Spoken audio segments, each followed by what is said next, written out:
यजामहे सुगन्धिं पुष्टिवर्धनम् उर्वारुकमिव बन्धनान् मृत्युर्मुक्ष्यमामृतात्।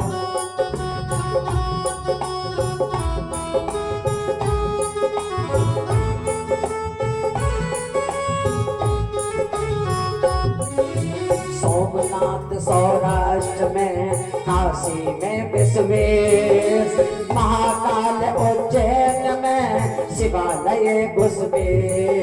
शिवालय घुसमें, शिवालय घुसमें। भीम शंकर डाकिनी सेतुवंत रामेश, सेतुवंत रामेश। त्र्यंबकम गोमती तीर पे तारक वन नागेश। तारक वन नागेश, तारक वन नागेश। मल्लिकार्जुन श्रीशैल पे हिमगिर पर केदार। चिता भूमि स्थान में वैद्यनाथ भवहार। वैद्यनाथ भवहार, वैद्यनाथ भवहार। ओमकार ममलेश्वर रेवा तट दो नाम। द्वादश ज्योतिर्लिंग को सादर करूं प्रणाम। श्रद्धा सहित जो ध्यावहि निस दिन में दो बार। निस दिन में दो बार, निस दिन में दो बार। सब पापन से मुक्त हों पावे सिद्धि अपार। सब पापन से मुक्त हों पावे सिद्धि अपार। पावे सिद्धि अपार, पावे सिद्धि अपार। महाकाल की प्रेरणा श्रद्धायुत चितलाय। श्रद्धायुत चितलाय, श्रद्धायुत चितलाय। नर पावे सदगति परम त्रिविध ताप मिट जाए। त्रिविध पाप मिट जाए, त्रिविध पाप मिट जाए। नमः शिवाय बोलो नमः शिवाय। नमः शिवाय बोलो नमः शिवाय। नमः शिवाय बोलो नमः शिवाय। नमः शिवाय बोलो नमः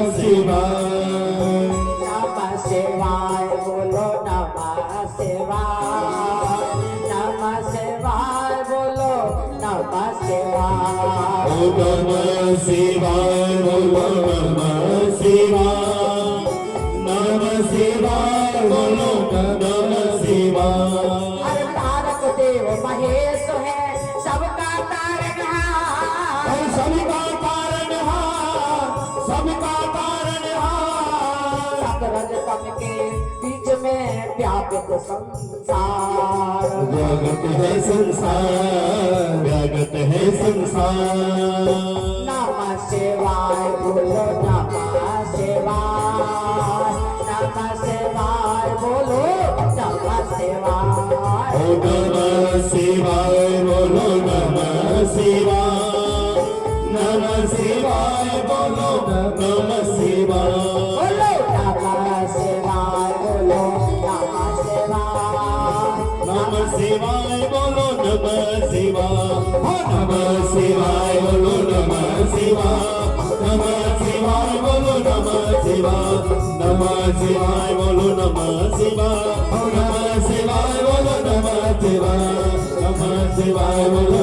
नमः शिवाय। नमः शिवाय बोलो सिर उठा के चलते हैं। क्यों चलते हैं? शिव की ही मेहरबानी है। सिर उठा के चलते हैं, ये शिव की ही मेहरबानी है। शिव की भक्ति करना हमारा जीवन की कहानी है। बोलो शंकर भगवान की। तुम रिझाना अपनी प्रेमिका को, हम तो भोलेनाथ को रिझाएंगे। और तुम मनाना वैलेंटाइन डे को, हमको माता पिता को रिझाएंगे। हमारे पूज्य परम पूज्य शंकराचार्य जी ने वैलेंटाइन डे हटा करके मातृ पितृ पूजन दिवस रखा। अभी गया 14 फरवरी। तो आज उन्हीं के परिवार में, उन्हीं के बच्चों में ये कथा हो रही है। ये हमारे ऊपर बड़ी कृपा है संतों की। तो मातृ पूजन और पितृ पूजन ये महाराज जी का ही है। और ये शंकर भगवान भी कह रहे हैं इस बात को कि पहले माता पिता, उसके बाद में भगवान है। ये कथाएं आप सुनोगे, संतों की यही वाणी है कि अपने घर में ही देवता बैठे हैं। मातृ पितृ पूजन दिवस। हाँ, बोलो महाराज जी की जय। बोलिए पूज्य संताशाराम जी महाराज की जय हो। जय जय श्री राधे। आदरणीय सम्माननीय प्रातस्मरणीय भरतपुर के आराध्य देव बांके बिहारी राधा रानी के चरणों में हम सभी मिलकर के बार बार वंदन करते हैं। यथा वृक्षात् फलेन पवनेन समीरितं तथा रुद्रस्य प्रणाम पाप प्रणश्यति। जिस प्रकार से वृक्ष पर फल लगा हुआ है और हवा का झोंका आया तो फल टूट करके नीचे गिर जाता है, ऐसे ही जब शंकर भगवान को, रुद्र को बंधन करने का झोंका आता है, झोंका ही तो चल रहा है। अभी शिवरात्रि हुई है, ये महीना शिव के ही चल रहे हैं। ऐसे ही जब शिव जी को बंधन करने का झोंका आता है तो हमारे पाप टूट करके नीचे गिर जाते हैं। पाप प्रणश्यति, पापों का विनाश हो जाता है। तो हम सभी मिलकर के शिव और पार्वती, शिव पर्वत के चरणों में मिलकर के बंधन करते हैं, जैसे हमारे पाप टूट करके नीचे गिर जाए। इस कार्यक्रम के आयोजन करता, हम देखो नाम भूल जाते हैं, लेकिन फिर भी कोई त्रुटि हो जाए तो क्षमा कर देना, क्योंकि हमको तो जब से भोलेनाथ हमारी नजरों में आए हैं संसार की विस्मृति हो गई है। किसी का नाम याद रहता भी नहीं है, लेकिन फिर भी सुरन सिंह जी है ना, सूबेदार जी, आदरणीय सम्मानीय सुरन सिंह जी सूबेदार जी और उनकी धर्म पत्नी और उनके पूरे परिवारी जनों को धर्म मन से, जिन्होंने इस कार्यक्रम को सुंदर तरीके से भोलेनाथ को सिंहासन को सजाया है, उनको यहीं से भोलेनाथ पार्वती का आशीर्वाद देते हुए कि वो सुख सौभाग्य पुत्र पौत्र यश ऐश्वर्य धन धान अखंड लक्ष्मी भक्ति प्राप्त हो। ध्यान करना, आपके बच्चे का भी इसमें कुआ पूजन है, जन्मदिन है, जो भी है, बच्चे के निमित्त आप ये कार्यक्रम कर रहे हो। और शास्त्र कहता है कि जो भी काम भोलेनाथ के सानिध्य में किया जाता है वो उसमें भोलेनाथ का अमरता का वरदान होता है। आपके नाती की, आपके पोते की, आपके परिवार की लंबी आयु हो, क्योंकि वो मृत्युंजय भगवान है जिन्होंने मृत्यु पर विजय प्राप्त कर ली। इसलिए आपके बच्चे का जो कार्यक्रम हो रहा है भोलेनाथ के सानिध्य में हो रहा है, मृत्युंजय भगवान के सानिध्य में हो रहा है, तो आपके बच्चे को अमरता का वरदान देते हैं भोलेनाथ कि आपके बच्चे को कोई रोग ना लगे, वो निरोगी रहे, स्वस्थ रहे, लंबी आयु रहे और वो जगत में नाम रोशन करे। बोलो शंकर भगवान की। जो भी काम मृत्युंजय भगवान के सानिध्य में होता है तो भगवान प्रसन्न होकर के आशीर्वाद देते हैं कि जाओ मेरा आशीर्वाद।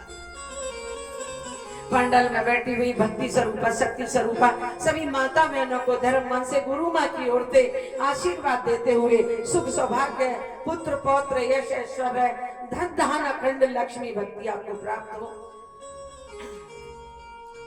सभी कलाकार भाइयों को आशीर्वाद देते हुए और दूर दूर से पूरी कॉलोनी वाले, जहाँ तक हमारी आवाज जा रही है, सभी को धर्म मन से भोलेनाथ पार्वती का आशीर्वाद।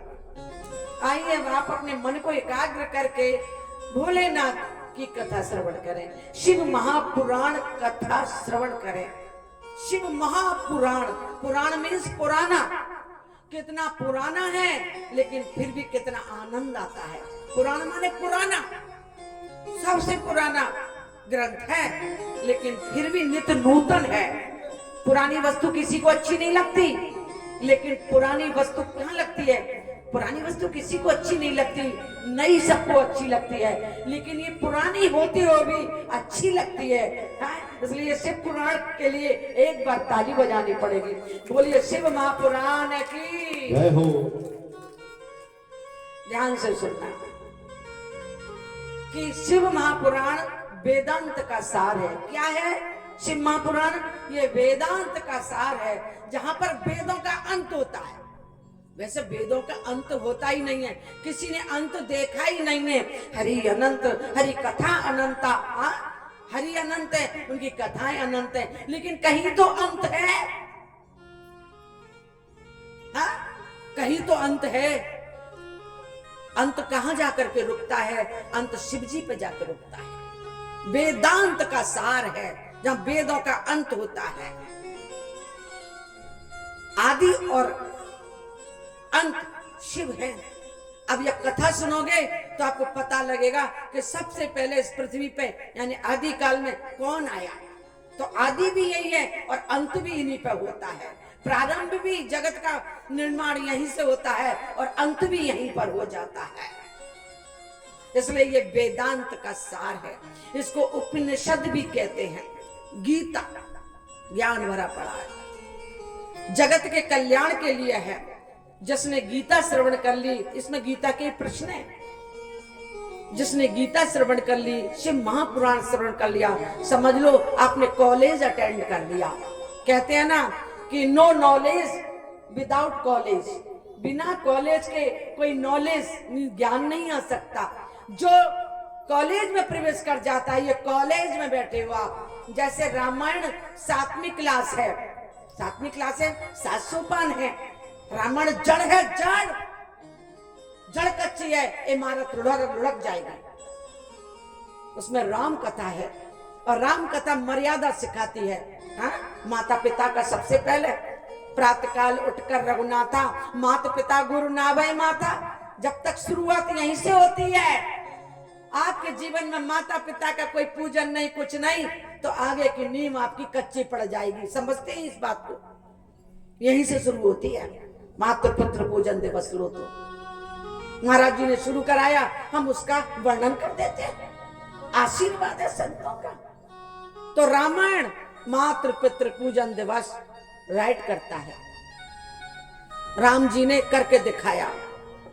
प्रातःकाल उठकर रघुनाथा, माता पिता गुरु नाभय माता।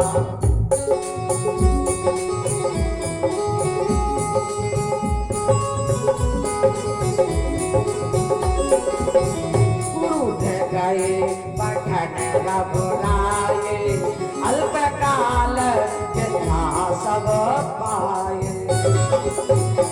दो चौपाइयां, एक तो प्रातःकाल उठते ही रामचंद्र जी माता पिता का चरण छू करके सब कोई दर्शन करते थे, माता पिता का पहले। और हम उसी घर में बैठे हैं। महाराज जी ने, आसाराम जी महाराज जी ने यही चालू कराया। रामायण का मुख्य जड़, हाँ, आपको अपना वृक्ष हरा भरा रखना है तो जड़ में पानी दे दीजिए, और जड़ है माता पिता। अगर जड़ में ही पानी नहीं है तो फिर यह वृक्ष कैसे हरा भरा होगा? इसलिए हमारे परिवार ने, जहां हम कथा कर रहे हैं, अपने माता पिता को श्रेय दिया है, आदर दिया है। रामायण पहली class, primary class, middle class, और दूसरा 10+2 भागवत। भागवत में भगवान कृष्ण है। 12वीं क्लास, 12वीं क्लास में भगवान कृष्ण ने कितने कष्ट पाए, चैन से बैठे ही नहीं, चैन से बैठे ही नहीं, लेकिन हार नहीं मानी। दुख तो आते ही रहेंगे, हार मत मानो। और आगे कथा में आ जाएगा, वो आप सुन लोगे भगवान कृष्ण की भी। और 12वीं क्लास के बाद में कॉलेज, तो आप कॉलेज में बैठे हो, पूरी नॉलेज यहीं से मिलेगी, पूरा ज्ञान भरा पड़ा है। नॉलेज। हम वैसे कॉलेज उसमें नहीं गए कॉलेज में, लेकिन ये कॉलेज अटेंड करने के बाद में सब नॉलेज है। आप कॉलेज में बैठे हो, लेकिन जड़ कहाँ है? मातृ पितृ पूजन दिवस रामचंद्र जी ने बता दिया रामायण में। जैसे महाराज जी ने, संत आसाराम जी ने इसको लागू किया, तो भगवान राम जी ने भी लागू किया है। अपने अपने माता पिता की जय, अपने अपने गुरुदेव की जय। माता पिता और गुरुदेव राम जी ने करके दिखाया। तो ये उपनिषद भी है। उपमाने समीप, निषद माने बैठना, यानी अपने गुरु के समीप बैठ करके ज्ञान अर्जित करना। जैसे अर्जुन ने कृष्ण के पास में बैठ करके गीता को श्रवण किया, वो उपनिषद ही है, उपनिषद है। वो किया कि नहीं? अपने गुरु के समीप बैठ करके उपनिषद श्रवण करना, ज्ञान को श्रवण करना। ऐसे आप भी अपने गुरु के समीप बैठे हो। गुरु कोई भी अलग नहीं है, गुरु एक सत्ता है, शिव की सत्ता है, रूप अनेक है। आज इस रूप में आए आपके गुरु, इस रूप में आपको गुरु ज्ञान देंगे। इसलिए ये मत सोचो कि हम अपने गुरु का ही आदर करें। जो भी शंकर भगवान की पीठ पर बैठे हैं, ज्ञान की पीठ पर बैठे हैं, वो गुरु ही है। उनको भी उतना ही सम्मान दे जितना अपने गुरु को देते हैं। गुरु में कोई भेद नहीं है। इसलिए उपनिषद है। शिव महापुराण, पुराणों में चौथा स्थान है। 18 पुराण है, वायु पुराण की जगह शिव महापुराण लिया है, आप देखना। और शिव महापुराण चौथा पुराण है, भागवत कथा पंचम है। पहले यह है, शिव महापुराण में जगत के कल्याण का लेखन है, जिसमें जगत का कल्याण लिखा है। क्यों जगत का ही क्यों? देखो, भागवत में आत्म कल्याण है, आत्मा के कल्याण के लिए। जो आत्मा परमात्मा में मिल जाए, राजा परीक्षित ने सुनी, वो आत्मा के लिए है। ये आत्मा परमात्मा में मिल गई राजा परीक्षित की। लेकिन शिव महापुराण पूरे जगत के कल्याण के लिए है। क्यों जगत का? क्योंकि जगत के माता पिता हैं, इस पृथ्वी के स्वामी हैं भोलेनाथ।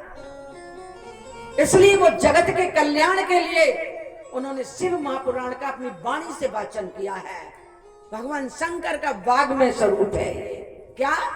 यानी कि वाणी से बखान किया है शंकर भगवान ने। तो ये पीठ इस समय शंकर भगवान की है। आप सोचोगे आप तो महिला हो, तो वो अर्धनारीश्वर भी है। उनका आधा अंग पार्वती जी का है। वो भी ज्ञान की देवी है। पार्वती जी के 3 रूप हैं, ध्यान से सुनना। वो सरस्वती भी है, वो लक्ष्मी भी है, और वो काली भी है। यहां पर उन्होंने अपनी एक शक्ति को भेजा है। रूप एक ही है, शिव शक्ति भेजी है। बताइए शंकर भगवान नारी बने कि नहीं? इसलिए इस पीठ की महिमा है। ये शंकर भगवान की पीठ है, और शंकर भगवान ने अपनी वाणी से शिव महापुराण का वर्णन किया है।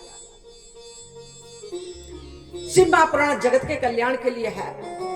जैसे जगत में कितने लोग दुखी हैं, ध्यान करना, कितने लोग दुखी हैं, और इसमें ऐसी ऐसी कथाएं हैं, ऐसे ऐसे उपाय हैं, ऐसी ऐसी पूजाएं हैं। अगर जगत इसको करे तो वो सुखी हो जाए। इसलिए शिव महापुराण की पूजाएं हैं और भगवान कृष्ण की लीलाएं हैं। पूजा शिव की बताई है। कोई तन दुखी, कोई मन दुखी, कोई धन बिन रहत उदास, थोड़े थोड़े सब दुखी, कोई सुखी भूले गोदास। बताइए संसार में कितने लोग दुखी हैं? और अपने दुख के दूर करने के लिए आपने देखा होगा शंकर भगवान के शिवलिंग पर कोई तिल चढ़ा रहा है, कोई कैसा फूल चढ़ा रहा है, कोई कैसा जल चढ़ा रहा है, कोई दूध चढ़ा रहा है, कोई दही चढ़ा रहा है, कोई सा व्रत कर रहा है, कोई नियम कर रहा है। क्यों कर रहा है? कि मैं सुखी हो जाऊं भोलेनाथ, इसलिए तो कर रहा है। इसलिए इसमें बहुत अनेकों उपाय बताए गए हैं, वो आप कथा में श्रवण करोगे। इसलिए शिव महापुराण जगत के कल्याण के लिए है, कि ये जगत सुखी हो जाए, इसलिए शिव पुराण। तो तो शिव महापुराण जगत के कल्याण के लिए है और भागवत कथा आत्मा के कल्याण के लिए है और राम कथा जीव के कल्याण के लिए है। आप पूछो कैसे? जब सीता राम लखन वनवास को निकले तो सुमंत जी लेकर के गए हैं रथ पे, उसको शॉर्ट में ही सुनाएंगे। और तमसा नदी के किनारे राम लखन सीता जी को छोड़ आए हैं। तो जब रात्रि में वापस आए हैं, रात्रि में आए हैं, दिन में नहीं आए हैं, रात्रि में यूं आए हैं कि मैं क्या जवाब दूंगा।